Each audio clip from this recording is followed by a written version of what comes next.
open like they yawning. Every time they see me. Hey, what's going on, everyone? I'm Tom Ritchie, and this is Woodstock. Today, I'm joined by Nate Picknell, founder of WNU Strength and Conditioning Centre here in Woodstock. Well, just outside of Woodstock, still Woodstock technically, and founder of, this is why you get your middle name, Nate Danger Bar Picknell. That's right. Nate Danger Picknell. Yeah. Danger. I'm going to call, no, you're from now on, you're Danger Bar Picknell for me. All right. I'll take it. Yeah. It's Dude, on brand. So I'm good with that. So great to connect with you. We had a pre-meet. I like to meet with all the guests ahead of time as much as I can, because we don't know each other that well, but we got to know each other fairly well on that call. And dude, I just love what you're doing. I think it's awesome. Woodstock founded businesses, but you've been doing strength and conditioning for what, a little over 10 years now? 14 now. Yeah, we're 14. on year 14. Yeah. Wow. We've been at the same spot. So we're on the 11th line, and Yep. the 11th line is the divider between city and county. So we're still technically in the city, but it's nice because you still get that country feel out there too. Yeah, so. no doubt. I mean, growing up in Woodstock, the 11th line seemed like, well, the same with Blandford Mall before Toyota was built. It's just miles and miles away. It was like, oh my God, we got to travel hours to get there. Yeah, exactly. Yeah. Nate, how long, okay, we're going to get into your history because you got a really cool, I mean, you're certified in mountaineering and hiking and all these awesome things, which I got to ask, like, where do you find that around Woodstock these days? You don't. That's the thing. So me and my wife, we still go out west. We try and get out there twice a year, but we go at least once a year. We try and go once in the summer, once in the winter, so I can get some snowboarding in. Nice. I don't climb as much anymore. I'm 43 years old now, so those glory days are kind of behind me. But we still do a lot of hiking and stuff like that. We do some pretty gnarly hikes out there. So, my man, the climbing. So, little backtrack story. I don't know if we talked about this. So, I was in tech, and then we got acquired by a U.S. company, and the vast majority they're based out of Colorado. So almost everyone I was on a meeting with was, I was mountain climbing, or I was hiking on the weekend. I was doing it. And then I'm like, these guys, I'm like, oh, okay. Like it's like hobbyists. These guys are hardcore in Colorado. Oh, yeah. I'm thinking this is just a tech exec, and this guy's out scaling mountains on the weekend. Oh, like, what the hell? Yeah. It's different out there. Like everyone is so active, right? Like, the average person that you see is like, you don't know what they're doing on the weekends. Like they could be scaling huge rock faces or ice climbing or crazy. You know what I mean? They could have just came down from the mountain, and that's what I love out there, right? Like it's I'm an active person, so I love being around that. Well, and I think that's one of the things, obviously, I want to learn about like what drew you to that. So let's first start with how long you've been in Woodstock, growing up, what that was like and how Woodstock has changed. And then eventually why you decided to start your fitness and coaching center. Yeah. So born and raised in Woodstock, grew up playing hockey. That was my main sport. I got into working out through like dry lane training and stuff for hockey. That's really where my love for it grew. And then I was probably like, I think I was like 10 or 11. And my dad bought me, remember those blue plastic dumbbells with the concrete on the inside? Well, they were gold when I had them. I'm like, what am I, 5, 7, 8 years older than you? So ours were gold. We had the premium edition filled with cement. We had the gold ones too. We had the plates that were gold. But he bought me my own set of dumbbells, 10-pound dumbbells for Christmas. Yeah. And from there, like he showed me how to do like bicep curls and overhead press and all that stuff, like lateral raises. And from there, it's just kind of like I've always worked out. And that was when 11. Oh, I was probably like 10, 11. Yeah, 10, young, 11, like really young. Yeah. But that's cool. I mean, to have that instilled in you when you're younger. I mean, I fled the coop real early. I was 15 years old, right? So I was gone. I didn't have any parental influence. My parents weren't into any fitness, anything like that. It was me that adapted and adopted that into my life very early on. But how cool to have, your dad go, come on, man. He's still jacked. Like he just turned 75. He's still got a six pack. He's got shoulder boulders. Like he's lost weight. He's smaller because he's 75. And same with my mom. Like she's in great shape. She does, she actually teaches fitness classes at the Southgate Center for the seniors up there. So fitness is a pretty big part of our family. Jeez, no doubt. Wow, that's awesome. So you grew up playing hockey like a good old Woodstock boy. That's what a lot of us did in those impressionable days in our youth. Obviously things have changed. I mean, I've had Joe Brown on talking about coaching with the Wolverines, and I've had Yeah, Ryan O'Shea with BJJ, and he's talking about the youth and how things are changing and attention spans are waning. They're not the same that they used to be. yeah. Obviously, you're not. Well, maybe you are. I mean, are you working with any young athletes at all? Yeah, I do. Yeah, I've probably got like about 15 kids that I'm working with right now. Wow. The youngest one is 9. Okay. The oldest is like probably 17 or 18. And these are all kids that are playing baseball and hockey and Yeah. stuff Yeah. like that. So they do the one-on-one training. Very cool. And that's one of the favorite part of my job is working with these younger athletes because you see them grow. Hmm. And like when they first come in, they can't squat, they can't do push-ups and stuff, like, they're kinda like Bambi, right? Like, their Yeah. legs are going one way or the other, and Yeah. so to teach them how to move their body and just, like, we're not doing crazy weight stuff, like, we're just working on mobility, flexibility, teaching basic movements, a lot of endurance Hmm. stuff, right? But just seeing them kind of grow, like, I've had kids that have been working with me for 5, 6, 7, 8 years, right? And, like, to Nice. see them go from 12 years old to 17 or 18 or 19, make that junior team that they wanted to make or whatever, it's a pretty good feeling. That's cool, man. Like thinking back, there was always the standout athletes, right? I wasn't that one. I was the one always getting injured, which is why I got suffered a massive hockey Yeah, accident. But in those days, they were talented, and you're like, that kid's gonna make the NBA, that kid's gonna make the NHL. But there wasn't really dedicated or focused training, like in the late '80s, early '90s, like having a resource available like yourself, where you go, okay, I've got a talented kid here, clearly.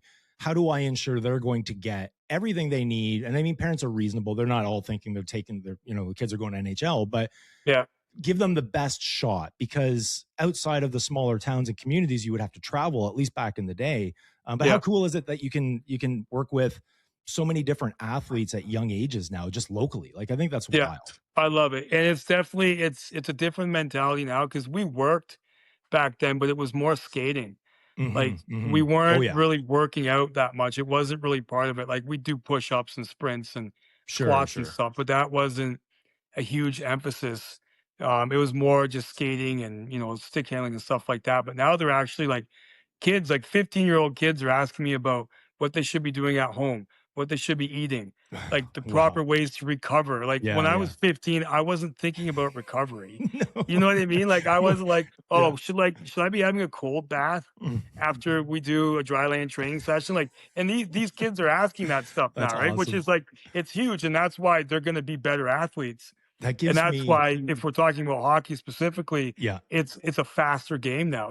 Oh, These yeah. kids are stronger, they're faster, Yeah. they're better athletes, right? And it shows in the game. It certainly does. I mean, if you take any time to watch, and like I watched it with my son growing up and playing competitive hockey, and just watching them going, "Oh my god, like these Yeah. kids have the skill level of a pre-NHL back in the late '80s." Like, Oh, it's it's just nuts. wild to watch. And Yeah. I'm thinking, "Oh, I'll go and help out. I'll coach a little bit, get on Yeah. the ice with them." And it's like I'm standing still. I Uh, just give up yeah. at that point.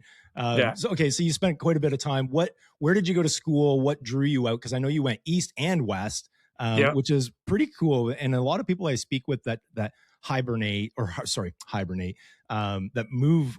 What is the word I'm looking for? See, I'm completely blank. Um, yeah, I know what you're getting at. What is not Yeah. hibernate? Yeah, opposite of hibernate. If anyone Yeah. anyone could just send me a message. But a lot of people that I've spoken with, when they go west, they end up going east as well, or they go east and then they'll go west. But eventually, somehow they make it back to their hometown. You've also done, and I think you're certified for kayaking, open water kayaking, or something Yeah, like that yeah, for East. yeah, Like, man, I like. yeah. Where do you find the time? But anyways, talk about that schooling transition, East Coast, West Coast. What was that like? So high school was Cass.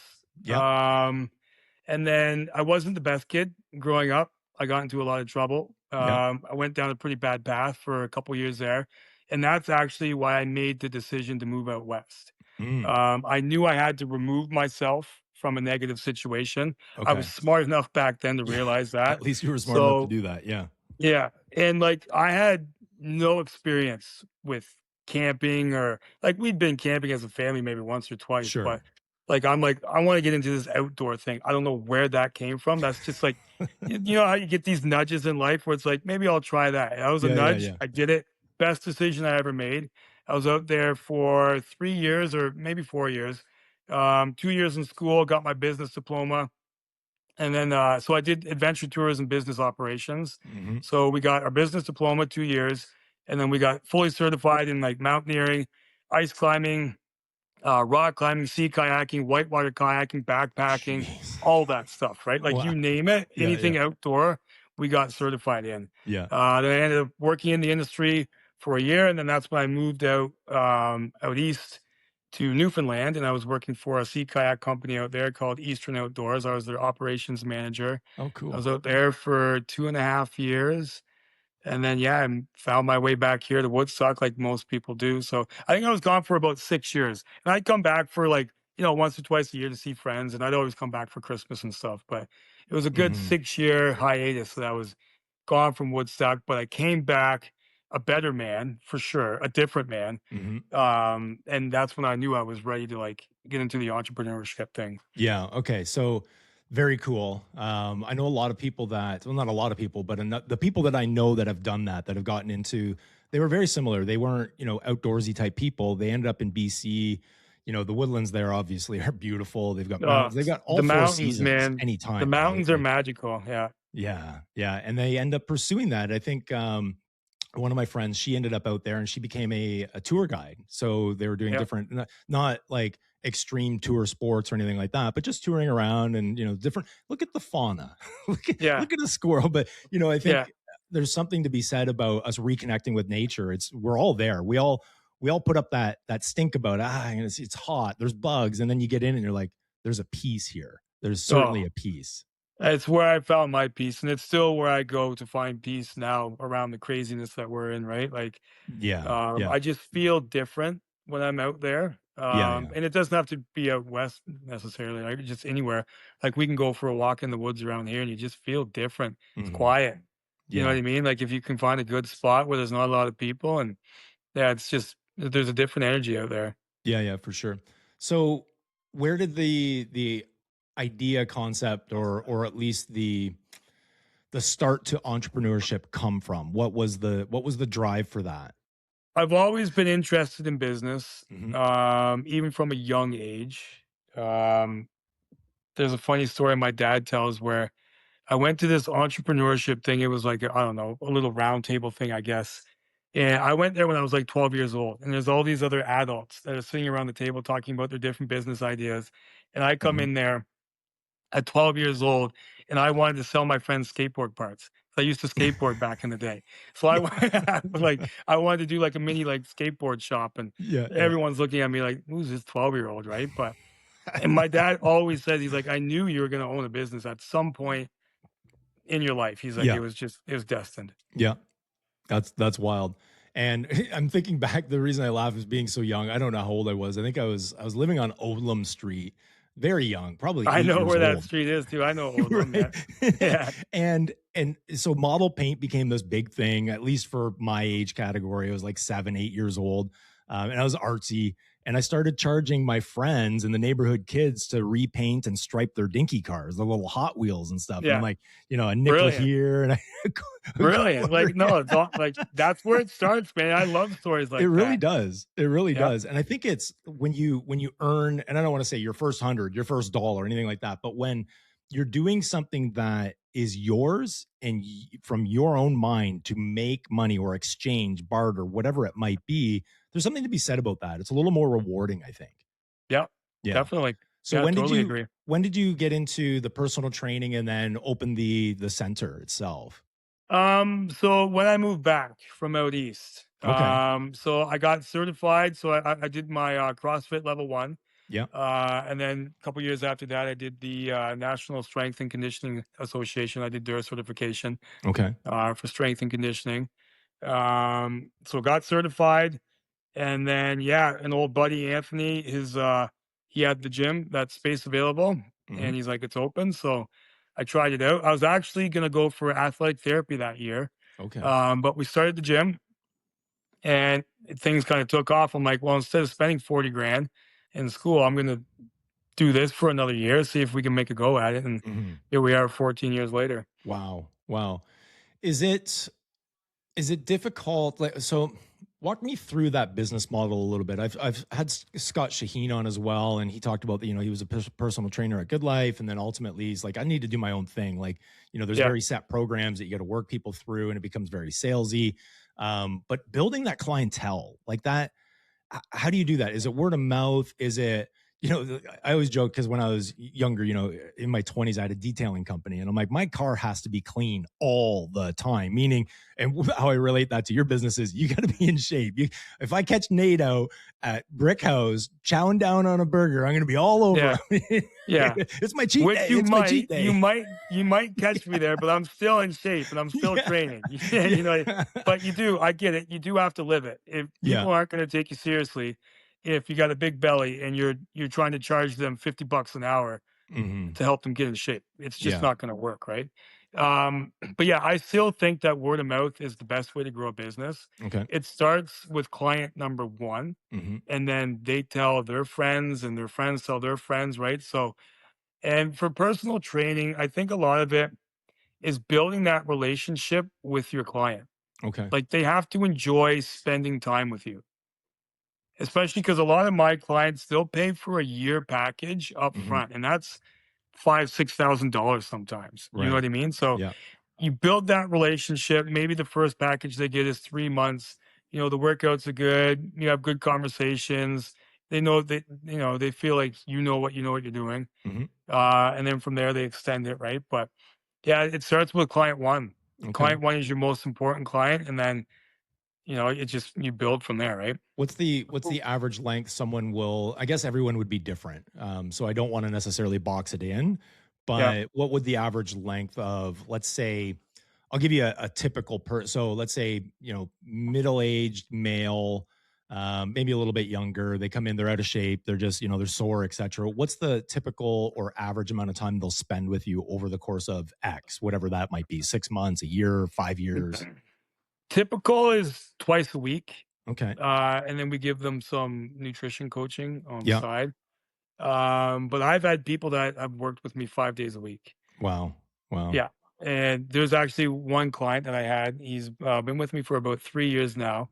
And he lost, what was it, 80 pounds in a year or Wow. just over a year. But he was coming Wow. in 5 days a week and he was completely dialed in with his macros. Like Yeah. Yeah. every gram of food he had, every gram of protein, every gram of fat or carbs, he knew it down Mhm. to, and that's, I always tell people, if you want to get in really good shape, it's counting macros. Not a lot of people like it. It's not that It hard to do. sucks. Like once you get, it does suck, Yeah. but you got My Fitness Pal, like you got these apps Yeah. out there that help you a lot. If you Sure. eat a banana, just go on your phone and hit banana, and it just Yeah. subtracts Yeah. from your total for that day, right? It's really Um, changed over the years, eh, Nate? Like it's, because like in my early 20s when I started working out, I was in all the muscle mags and figuring stuff out. And I started to track then, right? So I would know a cup of cottage cheese is this, hard boiled eggs are going to give me this, chicken breast gives me this. yeah, But I yeah, think it's the hidden calories, right? So going through this right now, like I'm going through, I joked about the danger bar and I wanted to try one, but I'm on a restriction now, watching all my macros to make weight for a competition. And I'm yeah, like, I thought, you know what? I'm going to be level. I'll level with you. I thought I knew enough. Like over the years, I've tracked enough and I knew what was going on. And I'm watching the scale over the last 7 days and I'm like, what the heck is going on here? Like, I don't want to yeah, be sauna mode, magnesium bath like the day before. And part of it was just starting to understand again, okay, water weight, glycogen, how that's affecting. Did you train or not train?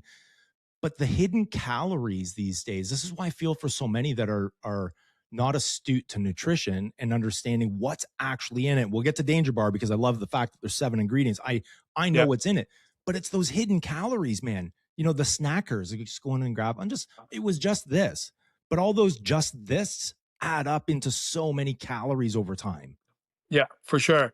And it's not just calories, it's ingredients too. Like there's Mm. some ingredients that they're putting in food that like enriched wheat flour is Oh not good. gosh, That horrible. stuff takes forever to burn. I watched the video on that on YouTube and it literally coats your arteries and it Jeez. creates this fat that's like it's not good. You know what I mean? So there's Yeah, yeah. ingredients like that too. And then with the macros and stuff, like as you get older, obviously your hormones are going up and down, cortisol levels have a Oh lot to yeah. do with fat loss. You know what I mean? Like, so it becomes a science. It Hmm. actually does, right? Yeah, yeah, for sure. And I Um, think that's where I mean we've probably been hard on what was the shows God, The Biggest Loser or something like that. yeah, yeah, And looking at those and I would criticize those in those days going there that is such a calorie deficit. Of course they're going to lose weight. Like they're working out yeah, like crazy. But then taking into account, studying cortisol because we can measure cortisol levels now, yeah, right? I'm yeah, not sure if you're getting into that detail, but when it comes time to fully transform and I like to see it usually not just because of appearance, but there's a health reason behind it, right? My yeah. Oh joints are yeah, achy. I can't play with my kids, my grandkids, whatever that might be. The self-confidence level, obviously that's something when all of a sudden your pants fit good or you can bend over to put your shoes on. That's yeah, huge. But yeah, the amount of data and knowledge available to us now, even without going, and this is what I think why individuals like yourself and your business have to exist, it's right at our fingertips, but people still don't like. My wife's a holistic nutritionist. She's like, people just like it's right there. They can research it themselves, but they yeah, don't look for it. They'd rather hear it from someone for some reason. What yeah. what has contributed to that? Do you think? I don't know. Losing weight and getting it's hard work, Mm, and you're asking people to change behaviors that they've been the same way for 40 yeah, years, sometimes yeah, 20 years, 10 years. They've created these behaviors that are really, really hard to change, right? mm. There's not a lot of people that just overnight, they're like, okay, you know what? I'm just going to eat chicken, broccoli, and rice Monday to Friday, have one cheat meal, not a cheat day, but one cheat meal on Yeah, Saturday, yeah, and I'll get in shape. That rarely ever happens, man. right? It's So and you meanwhile got we to know it change too. your way of thinking, not just like you're asking a lot from people, you know what I Yeah, mean? yeah, And they're asking a lot from themselves. And I realize that like what we're doing is it's not easy at all mm. to do. So I give people like I'm not hard on people. If you know what I mean, if you had a chocolate bar when you went home, be honest about it. Don't hide it. You know what I mean? Like it's not the Yeah. end of the world. What are you talking But about, Nate? I didn't have a chocolate bar. You've yeah, got it yeah, on your lips and you smell like yeah, chocolate. exactly. Yeah, exactly. Yeah. Don't lie to your personal trainers, people. Yes. They will know. We know. We're not dumb. We know. The scale's going up, not down. Yeah, exactly. Nate, I've what do had you that happen too. Like, oh, I swear to God, I'm doing everything right. It's like, now there can be some underlying issues that we might not be sure. looking at. You know what I mean? But most times, people, when you tell them to track their macros, it's like if you have an ice cream, put that on there. They don't put it Hmm. on there Yeah. because they don't want you to know, right? But I've it's like even we need to just know. said to people like just take a picture of everything. Like don't worry about anything else other than just like don't worry about MyFitnessPal or any of that. Just take a picture. You're gonna have a little tube of rockets, the hard candies. Take a picture of it. Take Yeah, whatever's going in your mouth. Take a picture of. At the end of the yeah, day, like if you want to be lazy about it, you can feed that into ChatGPT or any other like Claude or any of these others. It will tell you approximate macros of what you ate, and it'd be yeah. pretty surprising to most people. Oh yeah, and they don't want to see that either, No, no. right? What do Like, you go ahead? no, go ahead. Oh no, I was just gonna. So I wanted to ask, like, what do you feel has changed the most in the fitness industry over the last decade?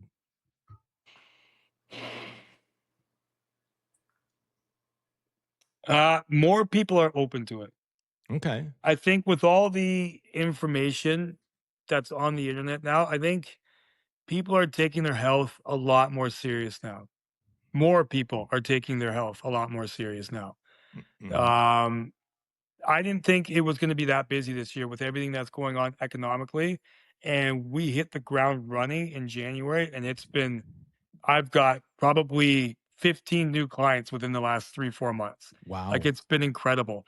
And I think that's just because people are like, they're taking their health more seriously. Whereas 10 years ago, 15 years ago, 20 years ago, not all that data, which you'd mentioned, was out there, Mm-hmm. right? So I think the internet is thanked for that Hmm. because people see all this information. They're like, it's becoming cool to be healthy now, right? Like Yeah. you see it in the youth, like the kids are drinking less, like teenagers are drinking less, Mm-hmm.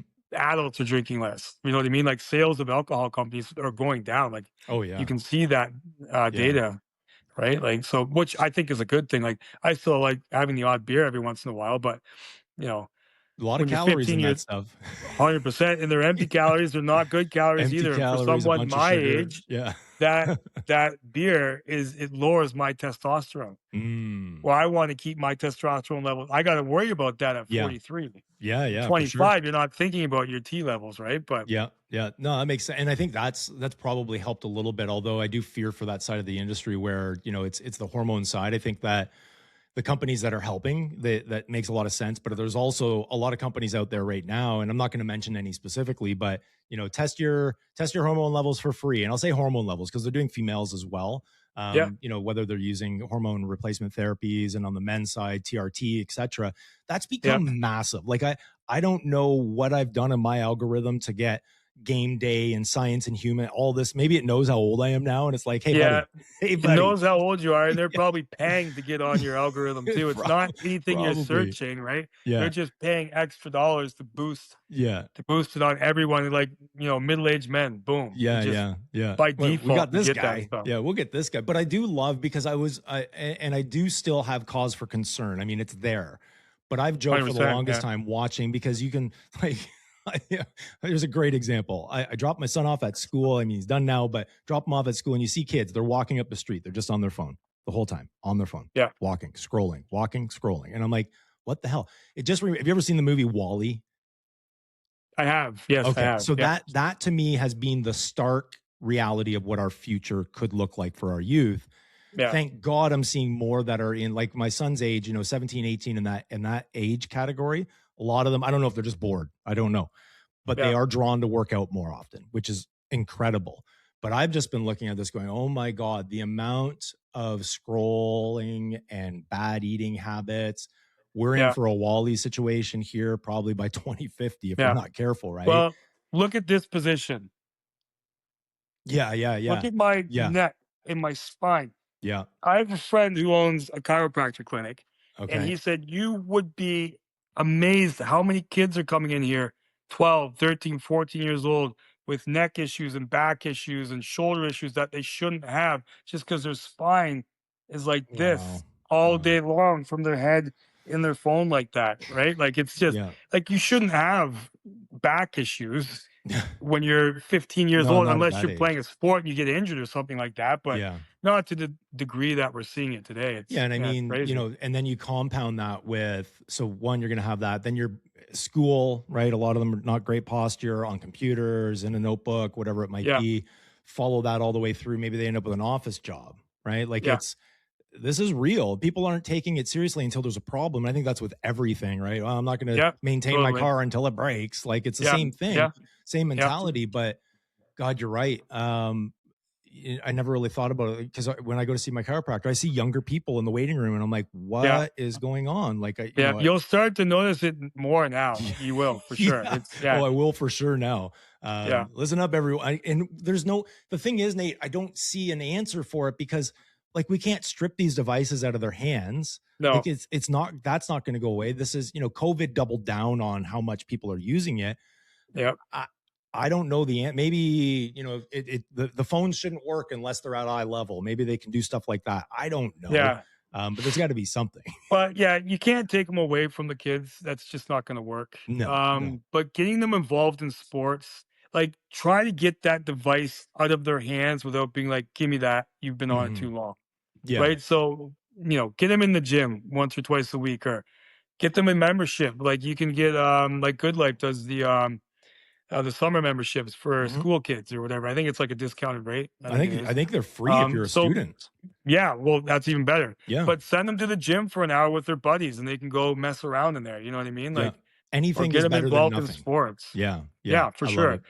What do Just get you that device out of their hands without Yeah, like, it's somehow, what I'm some talking about. way, like, regardless of what it is, have them. But you also, I think, as parents, right? We need to be role models. Like Totally. we can't be Yeah. sitting there like, so, with my son, my kids, because I've got two daughters as well. I've been as active as I can, despite back surgery, despite issues, like so many injuries over the years. I go to jujitsu, I go to the gym, I do stuff. I'm active outside doing what I can. Do I complain about it after? Oh yeah. Yeah. Oh, Yeah. oh yeah, I do. Yeah. But at least it's showing there's perseverance. It's not just going to keep me down. So I got Yeah. another question for you when it comes to fitness. What's one thing that people consistently get wrong when it comes to fitness or getting into shape?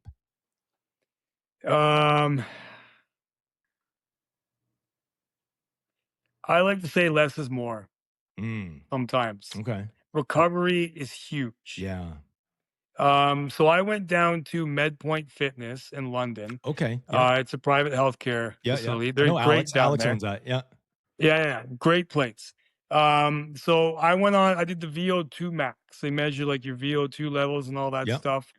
So I found out that I'm burning fat when my heart rate is between 80 and 90, Oh, not at 130 or 140 or 160. I'm actually burning calories wow. when my heart rate is that high.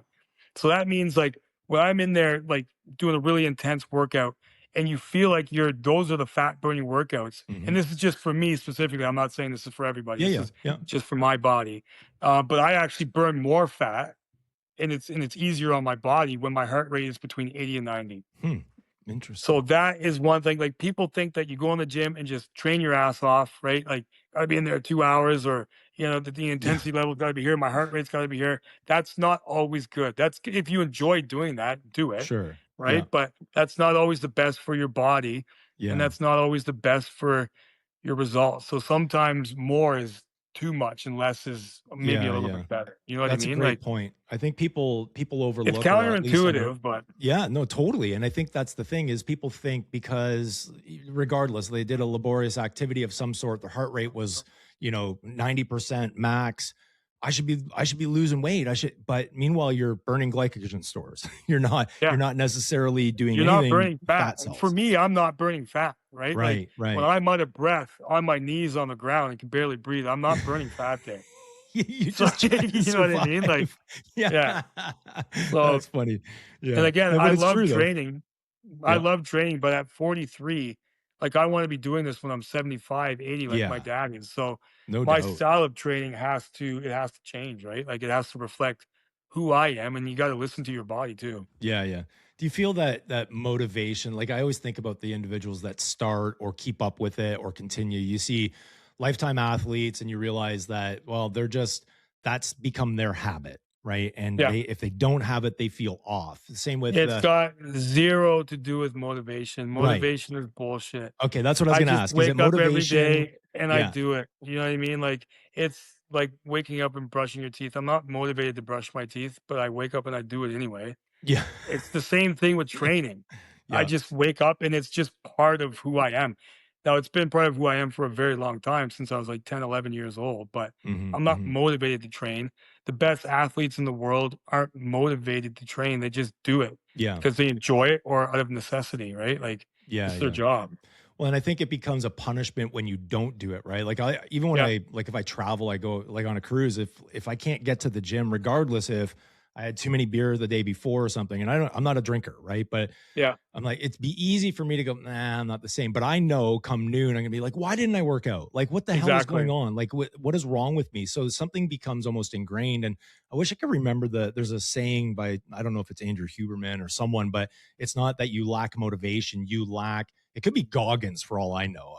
Yeah, probably. That But guy, it's I not, love that guy though. yeah, it's not lacking motivation, it's lacking consistency or something like that.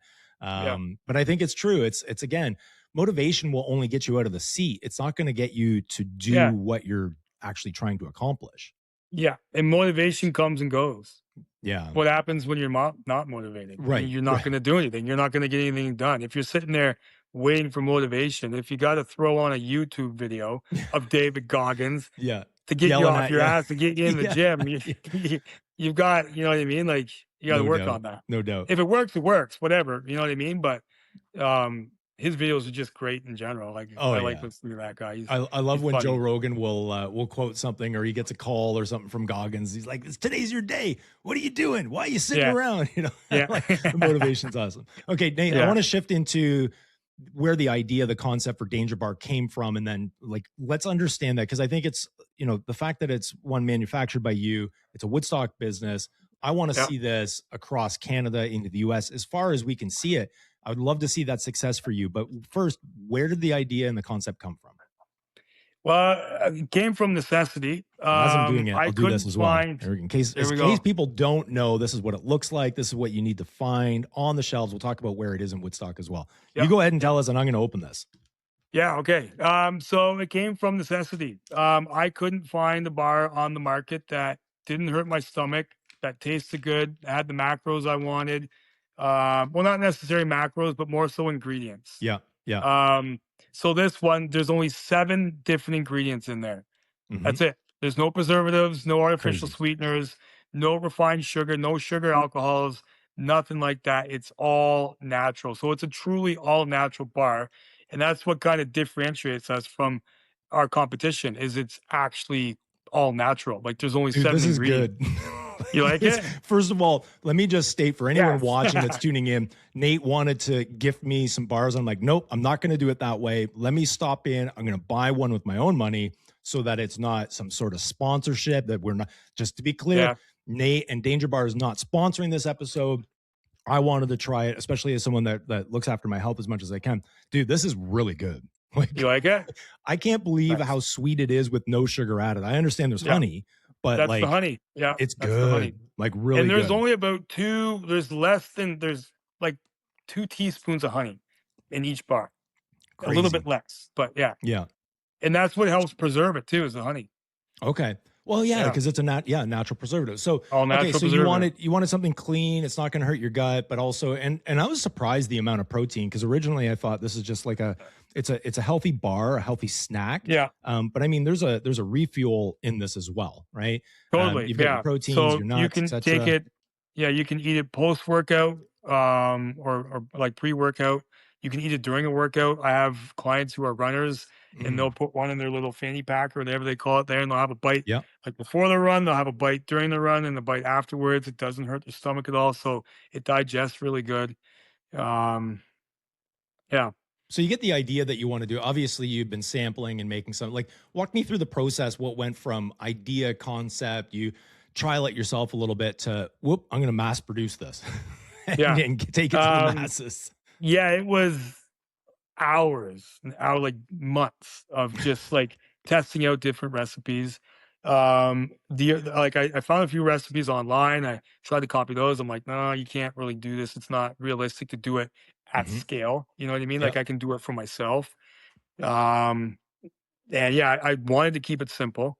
I didn't Hmm. want to use like I messed around with citric acid and stuff like that for preservative, but that didn't. It was kind of off brand for me, right? But Yeah. yeah, it just started in my kitchen. And then obviously, like I don't make the bars I sell in my kitchen. I experiment in my kitchen. I just want to be clear about Yeah. that. Yeah. But yeah, it was like probably 3 or 4 months. And then I finally nailed a recipe where I'm like, the bars started to solidify quickly, Okay. which is what I want, right? Like, Hmm. so we'll make a big batch of bars and then we let them set for about a week and then they're store ready where Oh, they're wow. not, they don't bend, you know what I mean? Cause like they're Yep. pretty flimsy. I didn't want to sell them like that. Like, I want you to be able to like hit them on the side of the wall and like, but then they crumble pretty nice too, right? So, Yep. Yep. so yeah, just a lot of experimenting. Probably 4 months. I bet you it took me to 4 months. nail this recipe. And then, Yeah. so, okay. So you get we'll say just within this context, commercially viable product, right? Something Yeah. that can be now packaged up. You're going to be, so, but now you've got to, okay, now the hard, so you thought that was hard. Yeah. Now, the next step is what is my packaging going to look like? What do I have to have on there? How do I meet all the requirements from whether it's Ontario safety standards or Health Canada, whatever that might be? What was Yeah. that process like? Like, did you think of that ahead of going, I want to have a bar in market? Or was it, I love the bar, I'm going to come up with a recipe. Now I need to figure it all out. I was kind of doing it all at the same time, to be Okay. honest. So while I was making the bar, coming up with the recipe, I was doing some research, being like, okay, what's the next steps after I get the actual recipe? And Hmm. then I found this company out of Burlington called Root Tree. They're actually a really cool business. And they made packages and they make sure that everything is compliant. So I kind of had an idea of what we were looking for, but their job is to make sure that everything is approved and Yep. certified by Yep. all the boards that need to be. So Cool. it was probably like once I found them, designing the package, there was a lot of back and forth there, right? Like, Hmm. Their design team was really good, but it took us a while to get a really good package that we all liked. Um, and they actually came up with the tagline, "Dangerously Delicious." Dangerous. Okay, so where did Yeah. I know, but for the audience, where did the name Danger Bar come from? Ah, Yeah. So it's kind of a funny story, kind of corny, but whatever. So from all my experience out west, like the mountaineering and the rock climbing and the ice climbing and all that, I picked up the nickname Nate Danger. A lot of my friends started calling me Nate Danger, so, and that's kind of stuck with me throughout the years. yeah, Um, and then so I just kind of I use that as like Danger Bar, right? yeah, Like yeah. But it's I kind of mean, like it not works. Nate's bars, but yeah, Yeah, no, I think it works for me. Again, you're going to be Nate Danger Bar. yeah, yeah. but I think having that support. I didn't know that was something that was available, like a company like that. Someone decides to go that route. So Yeah.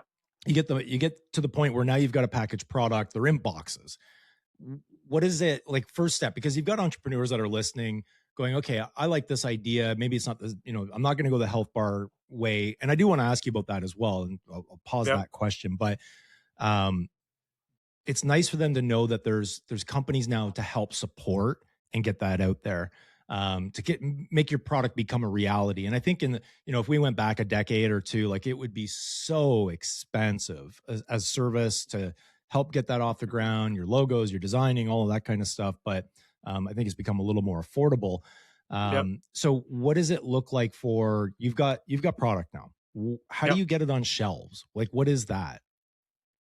Well, luckily from being in the fitness industry for as long as I had a lot of connections there. Mm, And Woodstock is really awesome when it comes to supporting local businesses.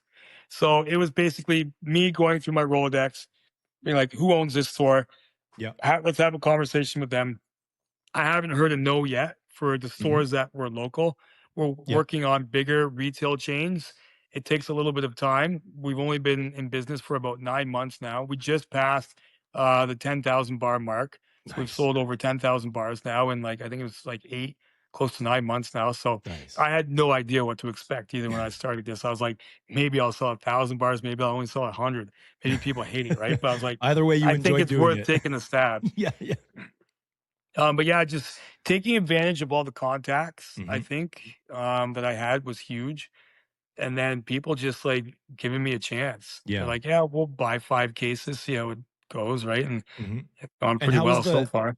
how is right? So obviously hitting the 10,000 bar milestone is huge, but how is that support being, and what type of marketing do you need to do to ensure? Because again, it's so I stopped by and saw the gang over at Healthy Cart today, Yep. the closest one to my house. I'm like, I know they've got it because of marketing, right? Yep. So you support Healthy Cart by announcing their grand opening, but also they're going to be stocking you. That got shared through social. This is what I love about what we're doing, and the ability to be able to collaborate with so many different brands around town and companies. But I'm like, I know they've got it. I stop in, I explain why I'm buying, and he's like, that's awesome, man. Or that's great. So eventually I'd love to get them on the pod as well. But Yeah. I think there is that local support. But how do you ensure, and I mean, talk about support, it's sitting right at the register, right? Like, in most Yeah. times I've seen Danger Bar, it's near the register, which is awesome. But should there be, are you flying the Woodstock banner? Because I don't see that anywhere, where it's like, this is locally produced, it's right here in your own backyard, you should support us. What does the marketing look like for a small town? And then how does that expand as you go, let's say, nationally? Yeah. So at the beginning, I was going into the stores. I'm still going to do this, Hmm. and just setting up a table and handing out free samples. Oh, cool. Yeah. You know what I mean? Like Yeah. just interacting with the people, being like, "Here, try this first. Do you like it? Go buy a bar. They've got bars here, right?" Hmm. And then just like like just there's a lot of different businesses that are involved, and they are in competition with each other. Hmm. But I think they understand that like if I promote this store, it doesn't mean I like them more than you. It's just Right. the bars are in there, right? Like Hmm. people are pretty um like they understand that part of it, right? But Yeah. I like to definitely give, shout outs to all the stores that the bars are in, right? Like just, telling people that they're there. Like, cause I know people shop at Healthy Cart and Popeyes and Inside You and Remy's Yeah. RX. So just trying to reach all those crowds through social media, Mhm. um, that social Well, media and is they the all best they all for have a that, different right? clientele, so I think that it makes sense that, one, it's local. They're going to help support as much as they can, but the individuals that are loyal to certain stores, that's they have to be there in order for them to be able to try them and sample them. Yeah. And they understand the dynamics of business. Like, And those how dare you customers are going carry to it in be another store? there. Yeah, and those customers are going to be there regardless. You know what I mean? Hmm. Like they're not just going there for danger bars. You know what I mean? Like Yeah, yeah, they're there because they have a relationship with the owner, or you know what I mean? Like people go to yeah, different stores for different reasons, right? Like, um, but yeah, if we can meet them there, and like you said, just like you knew they were there yeah, because they posted about it, I posted about it, and we'll continue to do that with all the retail stores that we work with, right? Like, yeah, yeah. What's surprised you the most thus far up to the 10,000th bar sale? what surprised me the most? That's a good question. Um, Maybe the fact that it's like it's actually working. Mm, okay. You know what I mean? That You we're getting surprised yourself traction with because, it. like Yeah. I said, I had zero expectations Yeah. going Yeah. into this, and my wife thought I was crazy. But she's used to me coming up with crazy ideas, right? And like she's Yeah. even admitting now, being like, "I think you got something here, right?" Like, so Yeah. that was kind of a cool moment. Whereas, like, even hitting 1,000 bars, I was like, Hmm. "Hmm, this is interesting." And then 10,000 is huge, and Yeah. now we're setting bigger goals, right? Like Yeah. Yeah. we've got 14 different locations now, and yeah, Wow. I don't know, like That's it's just awesome. growing as it is, right? And But I mean, that's got to be tough, Nate. Like going from, because primarily you're working service business, service industry, right? As yeah, a personal trainer and coaching, and then like consumer packaged goods, like that's a completely different beast, right? Now totally, you're trying to meet the masses and satisfy them and make sure that, because I would assume, and we touched on this a little bit, but let's say one day Costco comes a calling, or you're going to call a Costco, and then they're like, yeah, we'll take 100,000 cases. yeah. How does that change your business? Because It I don't think you're making them all by hand anymore, my friend. No, it doesn't. And we're already looking at that. We're already looking at getting like a small commercial space and Hmm. buying like a machine that has like the hopper, and you put the mixture in there and it just kind of like chops the Yep. bars out, right? So we're looking at that already. But yeah, like it's two different businesses. Like you've got the fitness industry and you've got health and wellness with the food and all that. Hmm. Completely different. But again, it's based on relationships. Mm. Business is based on relationships. Yep. That's it. My relationship with my clients in the gym, my relationships with the retail stores, with the packagers, with anybody. You know what I mean? With the people in head office that I deal with at Popeyes or any of these stores. Like I try to really have a good working relationship with all of them. Yeah. Yeah. You know what I mean? Like it just treat them with respect. They're your customers. They're paying you money. They're giving you money for something. Yeah. So Yeah. go Yeah. above and beyond. You know what I mean? Like, and give them a reason to want to work with you. Yeah. If they place an order and then you're a complete, you mess things up and you don't apologize or you're not on the ball and mistakes happen. You know what I mean? But Yeah. just try and be completely dialed in when it comes to everyone you do business with. And that's where you build a good relationship, right? Like I if agree. you I don't agree. have good relationships with people, you're not going to do well in business. It's just not going to work. Yeah. Well, and I think that says a lot, right? Especially when you're in the smaller community, right? Because everyone will understand. But even like Canada, it's incestuous when it comes to business owners, depending on the field that you're in. Like people do Yeah. know people, and I think one, admitting mistakes is something, but building that personal relationship, that's huge, and I think that's overlooked, especially as you start to look at some of the bigger cities and the different brands, different companies that exist. Eventually they grow to a point where maybe they need sales reps, but is Nate, so let's say you get to that point and you've got a country full of sales reps that are going to the different health food stores.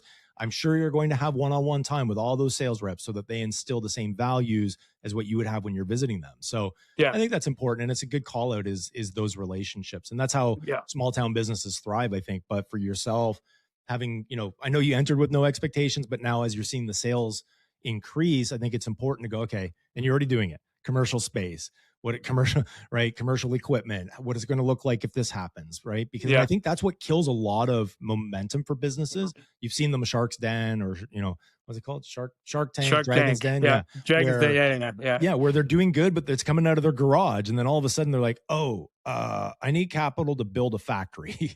right? So, I mean, it's a And good that problem to have. That will be the most important part.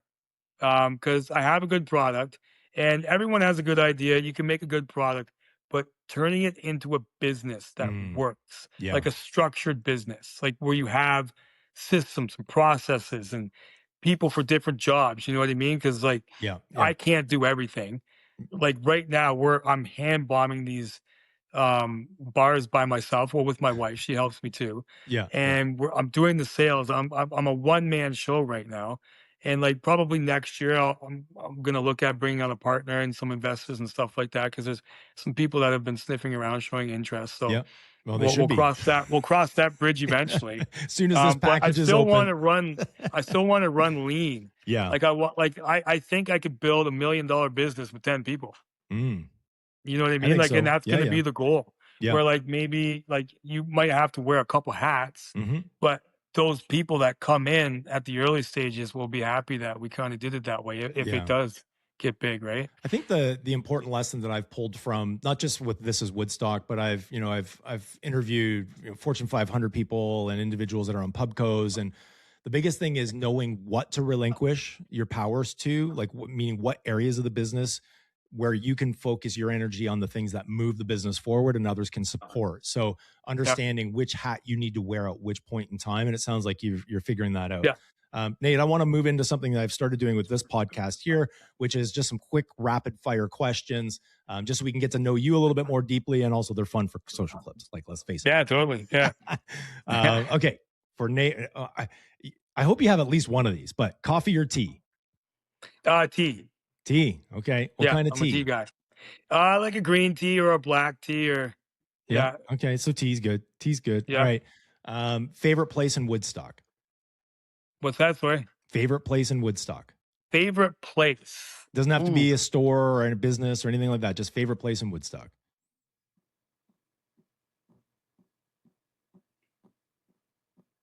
I really stumped you. good question. Stumped you. Yeah.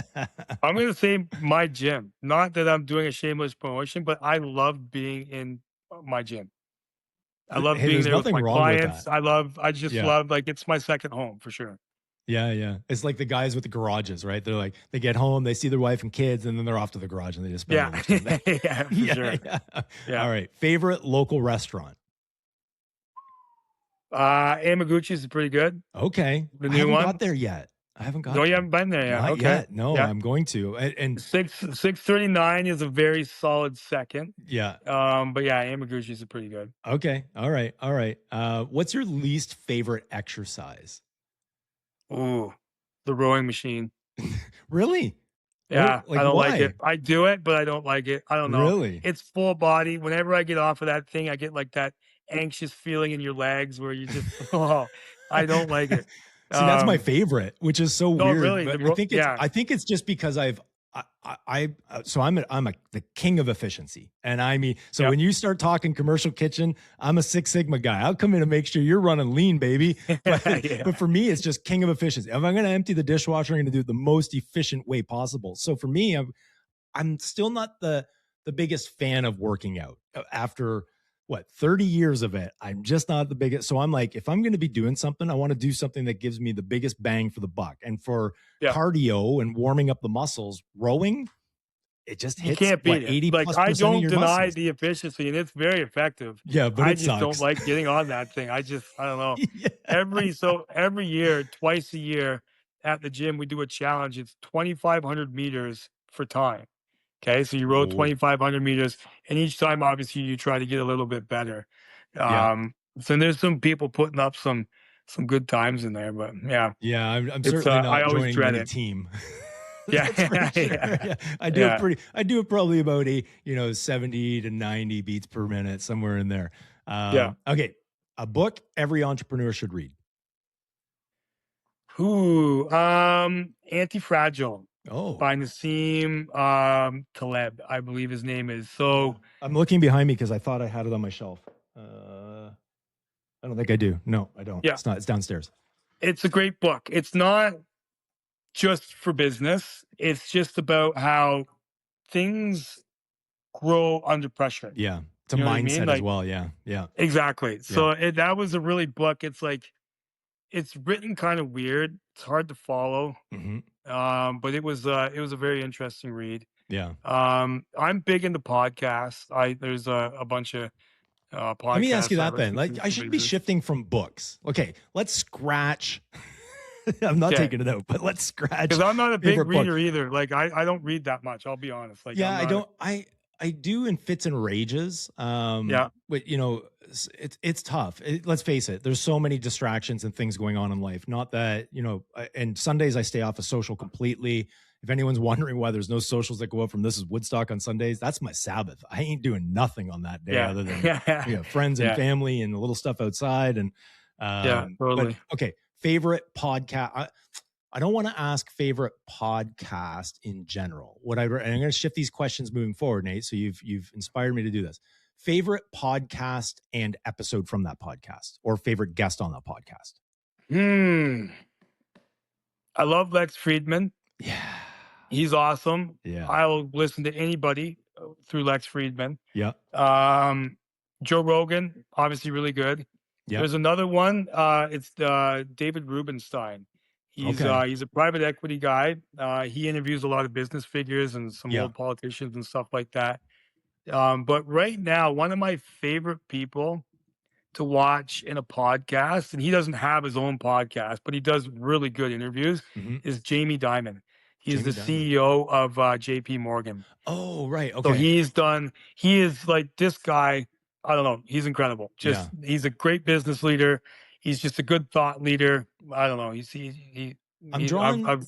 I'm drawn to different ones. Sorry, I didn't mean to cut you off. Mhm. Because I think you kind of look at it the way I do, where you put so much trust into a certain podcast host that you'll watch anyone they bring on. Like they Yeah. don't need to be star-studded, Hollywood celebrity, the best fitness guru. It doesn't matter. If someone's got someone on and they get creative with the clip, so it intrigues, so it hooks me and intrigues me. Yeah. I'm still learning this on my end. I've been 300 plus hours of podcasting and I'm still learning it. But Yeah. for Diary of a CEO, I will tune into a Stephen Bartlett all day long. For Joe He's Rogan, great. Yeah. I'm drawn Yeah. by the guest, right? Lex Yeah. Freeman, same. It's like, okay, I can tune into any of them, but then it's, from month to month, it shifts in priority. Who am I going to listen to the most? Yeah. But typically it's topical now, right? So if someone's saying Yeah. anything about, I don't know, there was a big thing on, doctors are now saying you shouldn't be taking aspirin or baby aspirin because of, your heart or your arteries and all this stuff. And now there's all this weird stuff. So if it's health related, I like to tune in. But Yeah. I think I'm similar where certain hosts, yeah, I'll watch any of them, but otherwise it's topical. Yeah. Yeah. For sure. And sometimes it's just fun to listen to someone who's lived a cool life. Yes. Yes. Like I for sure. watched the Joe Rogan podcast with Tommy Lee from Motley Oh, Crue. yeah.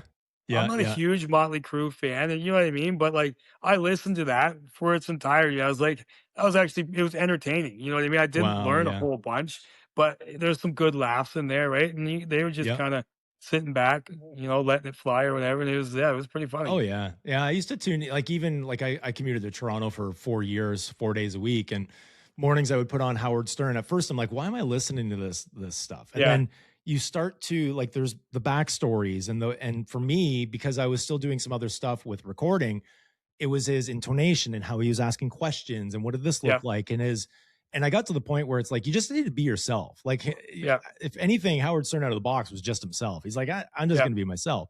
But then I got into the podcasting. So anywhere from a 4-hour plus drive every day, you could imagine how many hours of podcasting I logged just listening. So it was Yeah. cool. Let me ask you this: biggest misconception about healthy eating? Biggest misconception about healthy eating.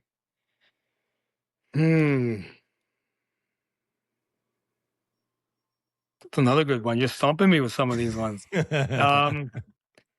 That it tastes bad. It doesn't taste bad. Oh, Healthy yeah. eating like a lot of people when they first come into the gym, they're like, oh, I gotta eat, chicken, rice, broccoli, whatever. It's like put some seasoning on it. Like Google Yeah. some recipes. Like healthy is better than like Wendy's or fast food or Yeah. pizza. Like I would rather have a good healthy meal Mhm. than something that's ultra processed any day of the week. Yeah, for sure. Like when we go out for dinner, like we like to do fine dining because we appreciate the presentation and Yeah. it's good. It's usually like locally farmed, like fresh meat, fresh Yeah. fruits. Sometimes the restaurants will grow their own vegetables and stuff. Like, I appreciate that. If I'm going out, I'll pay a little bit more for Hmm. quality, right?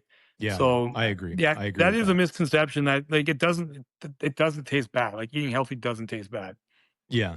One of the things that I've noticed is, and something to help contribute to that, if people do think healthy eating is disgusting or bland, is how you can manipulate Greek yogurt Yeah. into Oh yeah. any sauce nowadays. Like because Yeah. it was always stay away from, and even with the what was it, avocado mayo became a thing, like good pure avocado oil, but that's still high in calories, a lot of Yeah. fat, good Yeah. fats, but you got to Good use them fat, but sparingly.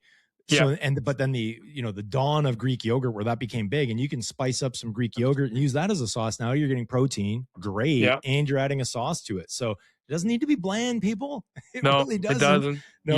You can spice it up. Just get creative. Yeah. Okay. One last question. Okay. Dream destination. Dream destination. Ah, um, I've already been there. Oh, okay. It's Bora Bora. We Oh, went to Bora wow. Bora for our honeymoon. We were there for 2 weeks, and it was Man. absolutely incredible. It's living in a screensaver. Wow. Um, but dream destination is like our long-term goal is to move out west and buy Okay. a little bit of property out there, Yep. build like a nice little ranch style home and just spend our days out there. But that'll be a while down the road. But Yeah. Yeah. yeah, my dream destination, I've already been there. That's awesome, man. Yeah. I don't know if I have, like, I'd love to get to the Maldives, which would be very Yeah. similar in setting. Yeah. But I've been, like, my favorite place on earth is St. Vincent. I just love it there. It's St. Vincent. absolutely good. Yeah. I've been so many Okay. times and connected with the government because of my previous industry and proposed to Oh, my right wife on. in the rainforest there. It's got everything. It's got beach, it's got volcanoes, it's got everything Yeah. I need. So, and it's a lot closer than Bora Bora or Maldives. Yeah, that's the thing with Bora Bora. That's why we went for 2 weeks because Yeah. it's a flight, right? Like No it's doubt. like 17 hours, 18 hours to get there. So Yeah, a lot of yeah. travel, a lot of travel. Well, listen, my friend, it's been an honor catching up with you. Yeah, And for sure. like, here's everyone, listen up. You got to get a There Danger it Bar. is. Nate's Yeah. not paying me to say this. They taste delicious. There's 7 ingredients. Like, come on, what more do you want? Nate, best of luck. I'm going to be Thank you. paying close attention. We'll probably do something and collab on something in the very near future. Totally, man. But I appreciate you just being an open book, man. Yeah. No, thank you. Thank you for having me on. This is the first time I've done a podcast. So this is Well, pretty you did cool. awesome. You Yeah. did, Well, thank you. and I did. So again, why was Nate still? I don't send any guests questions ahead of time. We just Yeah. free flow. This is the way it Yeah. goes. So, but you did Yeah. great, my friend. You did great. Thank you, man. Thank you. Appreciate it. Yeah, I'm so fresh like the morning. Mouth wide open like they yawning.